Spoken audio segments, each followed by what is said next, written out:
मित्रों नमस्कार। इन दिनों आप सुन रहे हैं आचार्य बसंत जी से दही विषय पर एक व्याख्यानमाला।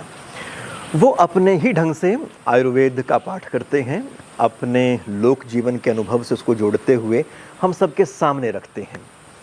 तो अपनी अलग अलग कड़ियों में वो इस विषय की अलग अलग जैसे पंखुड़ियाँ हैं उनको खोलते चले जाते हैं। तो आइए जानते हैं आज की कड़ी में उनके पास हमारे लिए क्या है। अब हम दही का व्यावहारिक पक्ष इस विषय पर विचार करते हैं।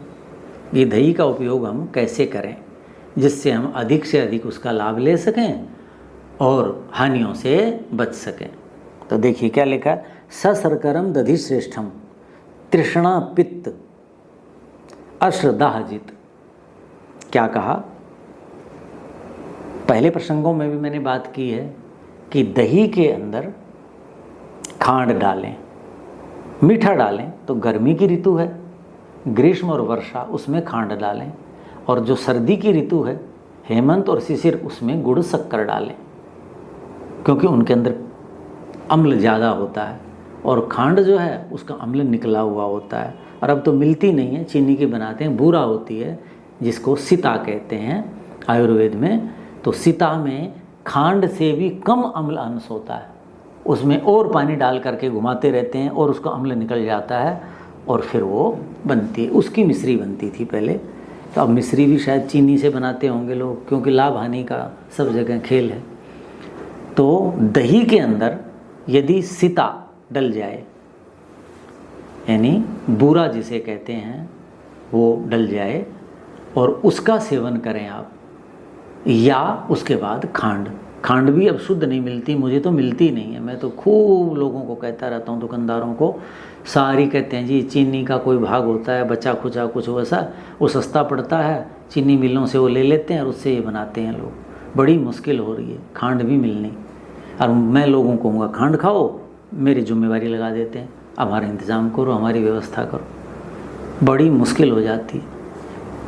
तो सशर्करम दधि श्रेष्ठम, शर्करा खांड को कहते हैं आयुर्वेद में, और लोक भाषा में शक्कर उसको कहते हैं जो गुड़ का ही जो है एक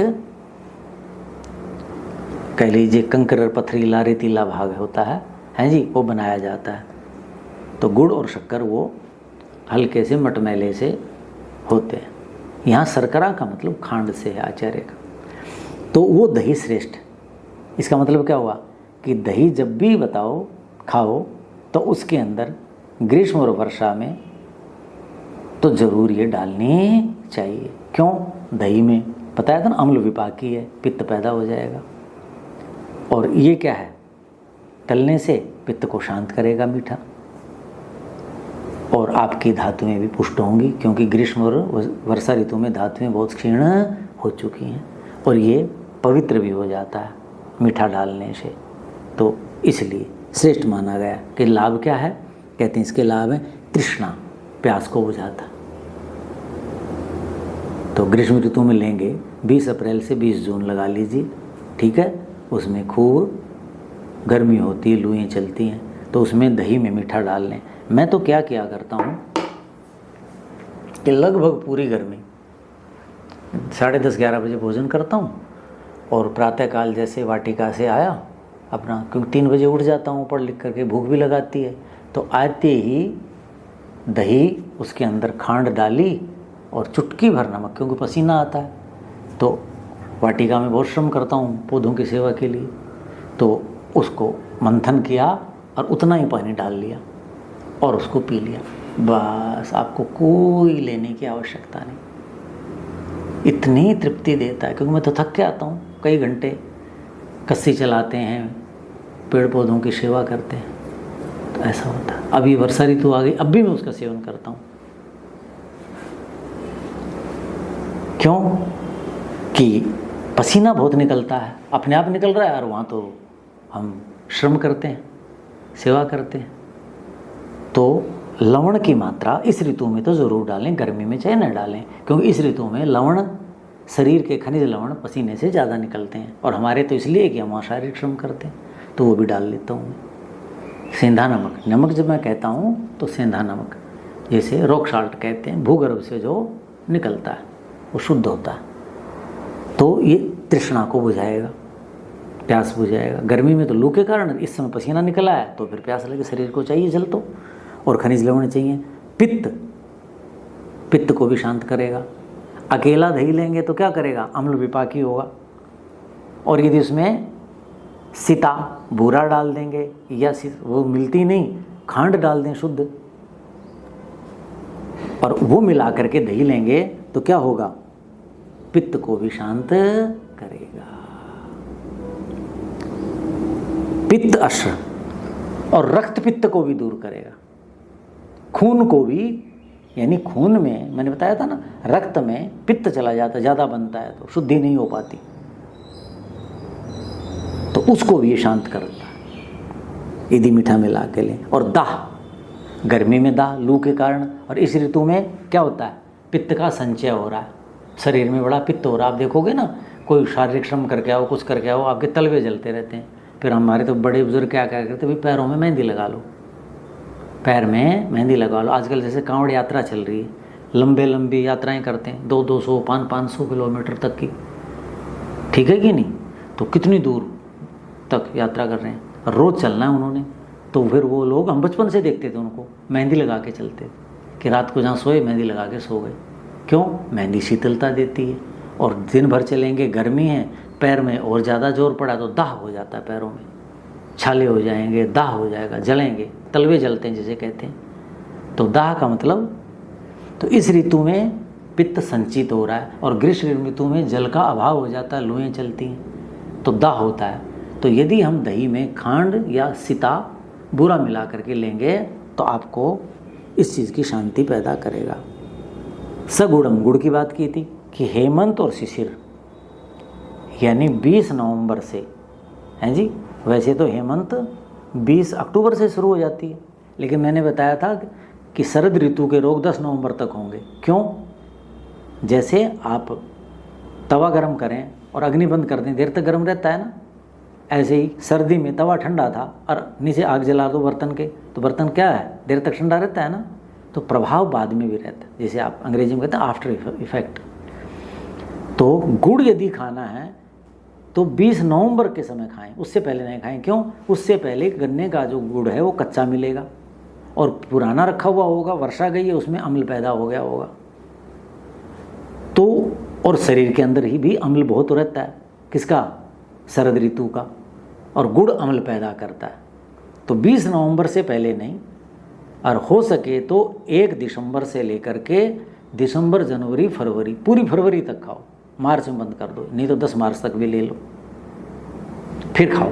लेकिन ज्यों-ज्यों आपकी हेमंत ऋतु समाप्त हो जाएगी, शिशिर ऋतु समाप्त हो जाएगी, 21 दिसंबर को सूर्य उत्तरायण हो जाएगा, शिशिर ऋतु आरंभ हो जाएगी, और 20-21 फरवरी तक होगी। मैंने उसके बाद भी आपको 20 दिन दे दिए हेमंत के बाद। क्यों, उसके बाद हेमंत का प्रभाव, शिशिर का प्रभाव रहेगा, तो उस समय तो गुड़ डाल करके खाओ। तो सगुड़म, गुड़ से युक्त यदि दही का सेवन करेंगे तो कैसा होगा, वातनुत, वायु को दूर करेगा। वायु किसका नाम है, रुक्षता का नाम है, तरलता के अभाव का नाम वायु। और गुड़ क्या है ना, ये क्या, दही क्या है, स्निग्ध बताया था, गुरु बताया था, ठीक है कि नहीं, दूध के गुण हैं, अम्ल बढ़ गया बस थोड़ा सा।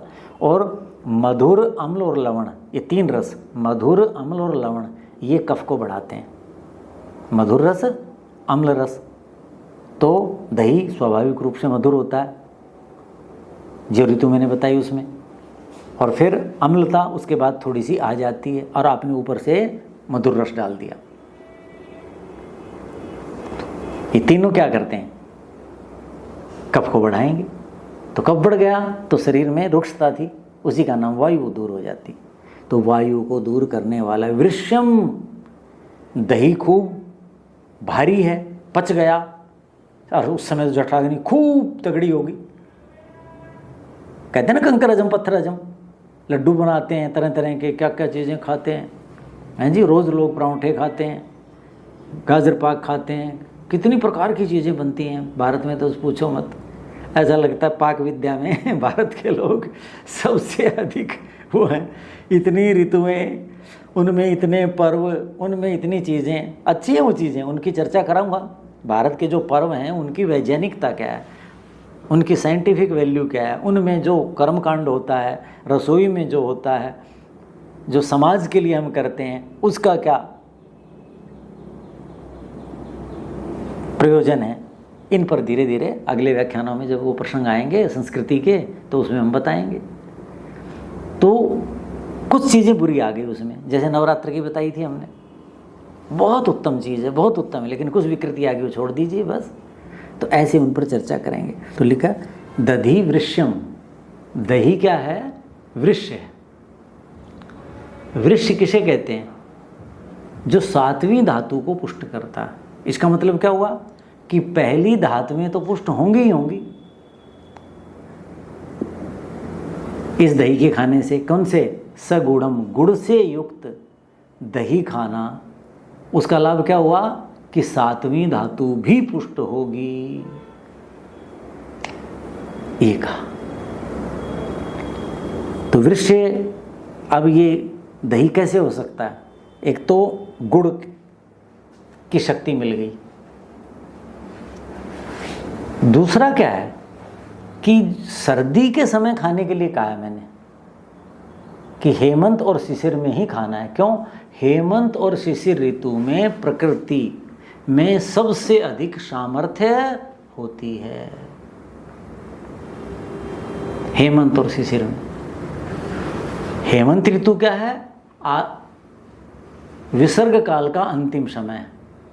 तो विसर्ग काल क्या है, पुष्टि करता है, और आदान काल का आरंभ क्या है, शिशिर ऋतु है, धीरे धीरे क्षीणता होगी। तो पहला समय उसका, उस समय प्रकृति में जितनी लताएं, औषधि, वनस्पतियां हैं, सब पुष्ट होती हैं। हम मनुष्य, पशु, पक्षी आदि पुष्ट होते हैं। तो जो गाय है, जो भैंस है, जो बकरी है, जिसका दही है, वो स्वयं पूरे धातुओं से भरे हुए हैं, और वो जो चारा ले रहे हैं, खा रहे हैं, उसी ऋतु को खिलाएं, तो क्या होगा, उनकी धातुएं पुष्ट हैं। तो लगा लीजिए कि वो दूध कैसा होगा, वो दही कैसा होगा। इस समय आप घी निकालें, जरा सा घी निकलता है, मक्खन निकलता ही नहीं है। आप पनीर निकालें, जरा सा निकलेगा। खोया निकालें, बहुत कम। और उस ऋतु में हेमंत शिशिर में देखना, दिसंबर जनवरी विशेषकर, यानी हेमंत का अंतिम महीना, 2 महीने है ना, हेमंत का अंतिम महीना और शिशिर का पहला महीना, वही तो मिलेंगे। उत्तरायण के बाद क्षीणता शुरू हो जाएगी।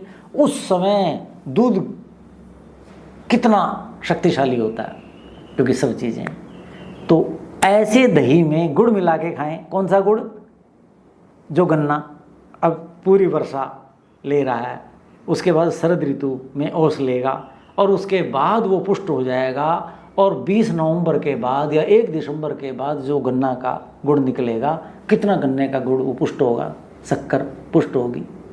वो गुड़ और उस ऋतु के दही में डाल के खाओगे तो आपकी धातुएं तो बढ़ेंगी ही बढ़ेंगी, पूरा ऐसा हो जाता है व्यक्ति।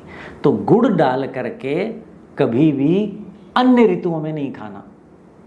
यहाँ तो प्रसंग अलग बताया ना कि गुड़ डाल के खाओगे तो ये लाभ होगा, लेकिन अब मुझे अवसर मिल गया तो मैं बता दूं, आचार्य के पास तो इतना हो है नहीं, प्रसंग में बताएंगे अलग।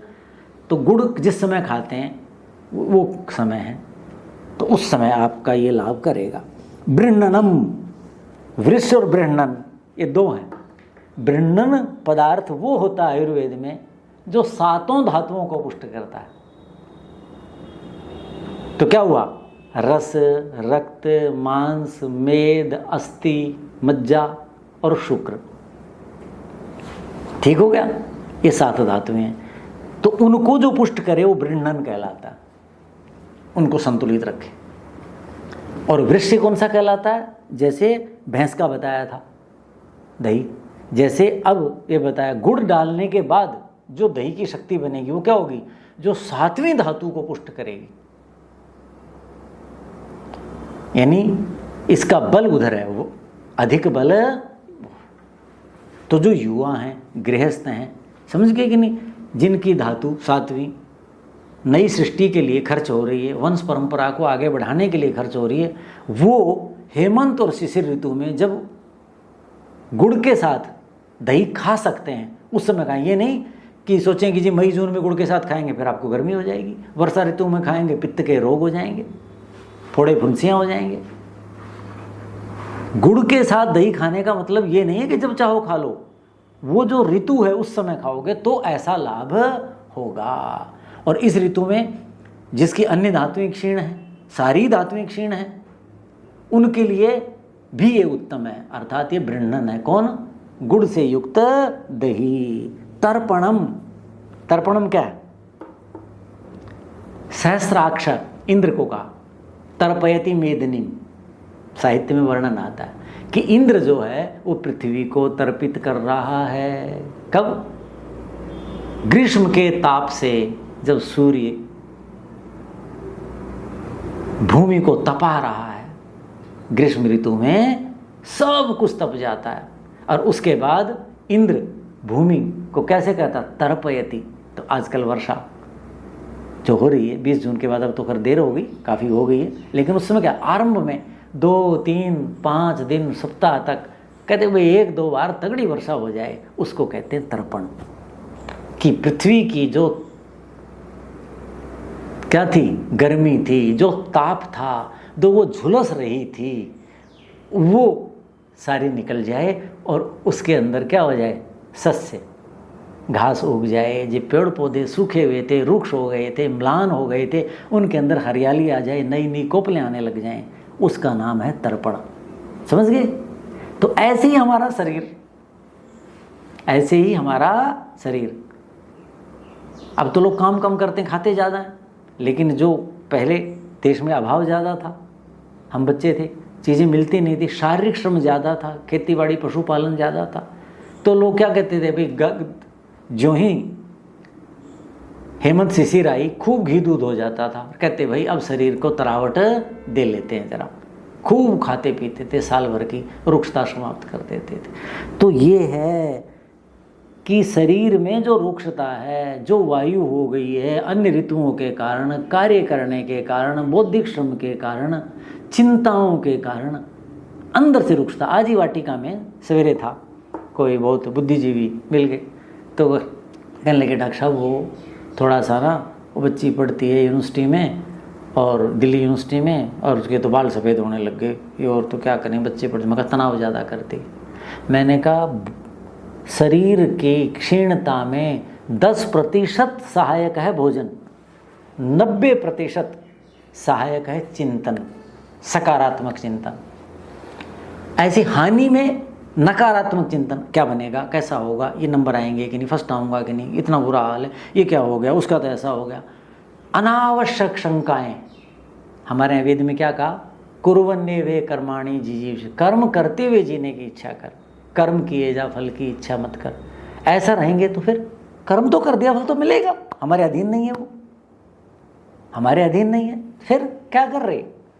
तो मैं उनको ये बता रहा था कि 90% बच्ची की क्षीणता का कारण बाल सफ़ेद हो रहे हैं, कोष्ठबद्धता की तंगियां हैं, सारे दिन बैठे रहते हैं, पढ़ रहे हैं, भूख नहीं लग रही है, इसका कारण 90% केवल चिंतन चिंतन चिंतन। बोले हाँ ये आप सही कह रहे।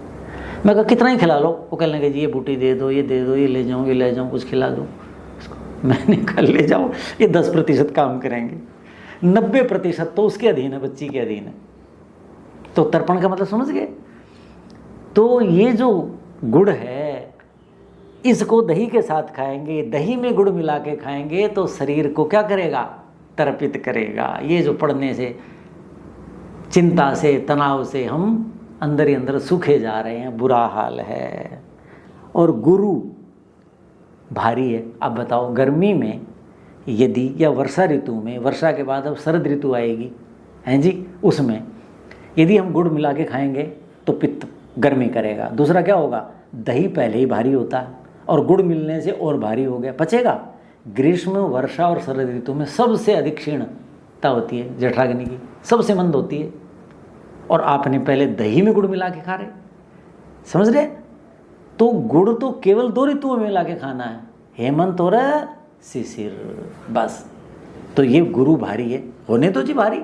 उस समय तो जठराग्नि कहती है कोई बात नहीं, आ जाओ कोई भी, जैसे कोई तगड़ा पहलवान नहीं कहता कोई खड़ा हो, आ जाओ भाई, तो ऐसे ही कोई गुड़ डाल के खा लो, चाहे इसमें घी डाल के खा लो। दही में घी डाल के भी खाना चाहिए। जिनकी जठराग्नि अच्छी है, जिनमें वात प्रकृति के हैं, जैसे मेरे जैसा व्यक्ति है, शरीर में रुक्षता ज़्यादा, शारीरिक श्रम चिंतन बहुत रहता है, पठन पाठन बहुत रहता है, तो उनको घी डाल के खाना चाहिए। क्या? दही और गुड़ मिला के खाओ, देखो फिर पच जाएगा। तो शेष दही के प्रयोग व्यावहारिक पक्ष पर अगले व्याख्यानों में चर्चा करेंगे। ओम शांति।